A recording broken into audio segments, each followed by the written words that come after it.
Getting into a good college is becoming increasingly competitive. So what are college admissions offices really looking for in its applicants? Well, Chris Stipes is getting some answers from some experts this morning. Chris. Yeah, it is really competitive. You said it, Jose. We are live this morning here at the Trotter family YMCA. They've been nice enough to open up their doors so we can come on in and talk to our experts. Like you mentioned, college admissions very, very competitive these days. So what can your teenager, or if you're a teenager watching at home, what can you do right now to be a little bit more productive, increase that resume, and get that central focus? We've got a couple of experts. Jessica Givens is a college admissions expert. We've also got Rich Rosso, one of our regular contributors, a financial advisor. Let me start with Jessica. When we weigh ACT, SAT scores, they're very important, of course, if you're trying to get into college. How do you weigh that against your extracurricular activities, your list of accomplishments? Well, these days, kids have gotten the memo on the fact that SAT and ACT are important, and so many kids are actually preparing for it so well that we've got amazing applicants all over the block. What we need to actually differentiate those kids is a stellar resume. So the resume is where you're able to separate the wheat from the chaff. I'm not going to say test scores aren't important, but they're not going to get you in on their own.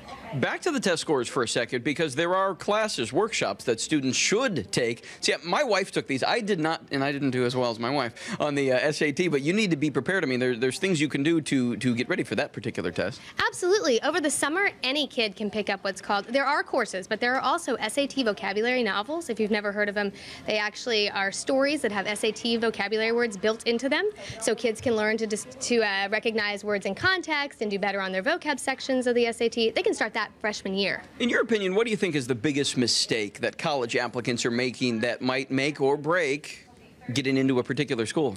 Well, one big thing is not getting their applications in until the last minute.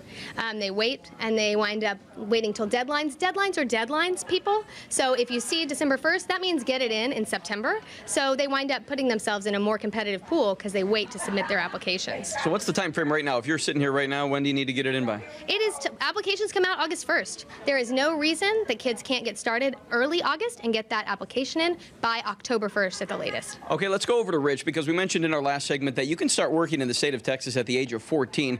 Work-related experience, I mean, you mentioned it's important. You worked at Macy's, and you developed a rapport with your customers as a young man that really got you that one-on-one, face-to-face communication down. I purposely wanted to work in a retail store where I was going to deal with all different types of people every day. And I can't believe how much that's helped me throughout my entire career. I also kept notes of the people that came in on a regular basis and what they liked. And that... So it was much more to you than just a part-time job. I mean, you were really thinking ahead to your future, and now you're a successful guy. Right, well, again, that's what kids need to do today, because again, like I said in the same segment, previous segment, we have sort of lost the ability to talk to each other. I think you need to show communication skills, you need to show writing skills. Hey, if mom and dad have a place you can have an internship, they have a business, anything that's going to help you build up your math skills, very, very important today. How should students and young people approach an internship? Some people just do it to fulfill the requirement. It's much more than that, at least it should be, right? It should be, I think so. I mean, I had internships growing up as well, and I always made it as if I was getting paid. What would I do to do my best as if I was getting paid? And again, we talked about this earlier.